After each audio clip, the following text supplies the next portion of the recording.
wabarakatuh. Perkenalkan, nama saya Tresio Walu, mahasiswa kampus IPIK Budi Utama Malang, Pendidikan Matematika Angkatan 2020 dengan NPM 220100021003. Di sini saya akan menjelaskan instrumen non-tes. Instrumen non-tes. Sikap ini adalah agar dapat mengetahui sikap siswa terhadap mata pembelajaran bilangan bulat, di mana siswa mempunyai sikap positif akan merasa senang dan nyaman dalam menerima mata pembelajaran bilangan bulat. Begitupun sebaliknya, jika siswa mempunyai sikap negatif terhadap mata pembelajaran bilangan bulat, maka siswa tersebut akan merasa kurang nyaman. Yang kedua, definisi konseptual. Definisi secara teori, dasar teori sikap siswa materi bilangan bulat itu apa? Karena mengukur sikap siswa terhadap pembelajaran bilangan bulat. Yang ketiga, definisi operasional. Dari definisi konseptual ini, kita turunkan menjadi definisi operasional. Definisi operasional tidak merancang dari definisi konseptual. Jadi, definisi konseptual itu pedoman kita untuk mengembangkan definisi operasional. Ruangan untuk bertindak secara suka maupun tidak suka terhadap suatu objek. Sikap dapat dibentuk mulai cara mengamati dan menurunkan suatu yang positif, kemudian mulai menguatkan serta menerima informasi verbal. Perubahan sikap dapat diamati dalam proses pembelajaran, tujuan yang ingin dicapai, keteguhan dan konsistensi terhadap suatu. Perubahan ini merupakan salah satu indikator keberhasilan guru dalam melaksanakan proses belajar mengajar. Baru definisi operasional, kita turunkan ini yang keempat, kisi-kisi instrumen. Instrumen penelitian yang digunakan untuk mengukur sikap siswa terhadap pembelajaran matematika, terutama pada materi bilangan bulat berupa kuesioner. Kuesioner terdiri dari dua pernyataan berupa butir positif dan butir negatif. Ini adalah bentuk tabel. Yang pertama ada variabel. Yang pertama sikap terhadap materi bilangan bulat. Indikatornya paham dan yakin akan pentingnya tujuan dan isi materi bilangan bulat.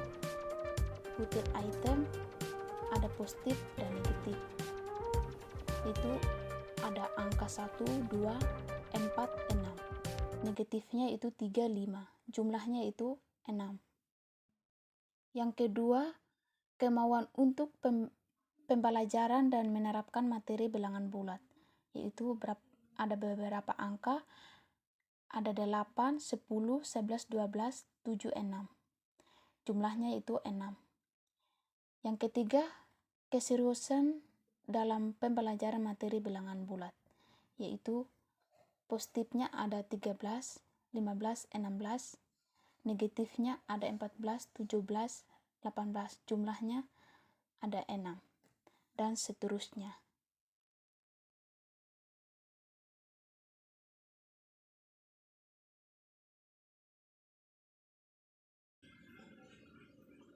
Saya bacakan teknik perskalaan yang digunakan adalah sikap, skala Likert dengan 4 kategori.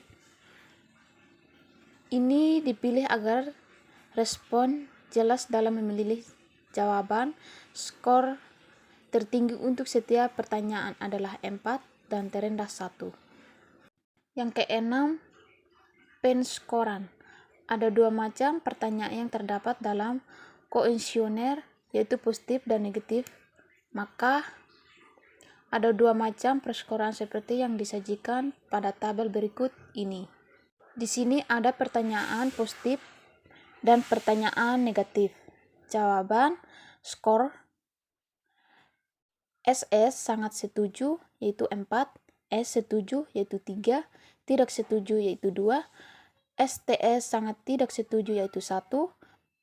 Pernyataan negatif. Jawaban STS sangat tidak setuju yaitu 4 skor, tidak setuju yaitu 3 skor, setuju yaitu 2 skor, SS sangat setuju yaitu 1 skor.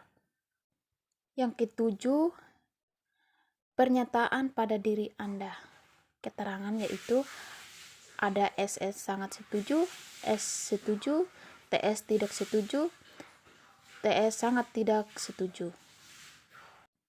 Kemudian saya buat susunan atau pertanyaan sesuai indikator yang kita buat kisi-kisi. Instrumen non-tes. Angkat kuesioner sikap siswa terhadap pembelajaran matematika materi bilangan bulat pada kelas 7. Di sini ada petunjuk pengisian.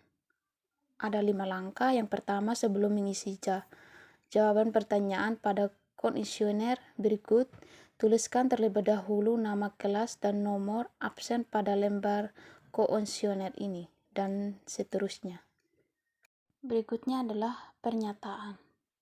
Di sini ada pertanyaan bagaimana menurut pada tentang bilangan bulat tidak dipisahkan dari kehidupan manusia, yaitu jumlah.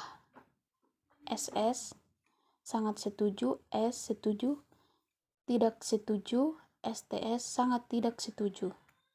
Jawabannya adalah skor.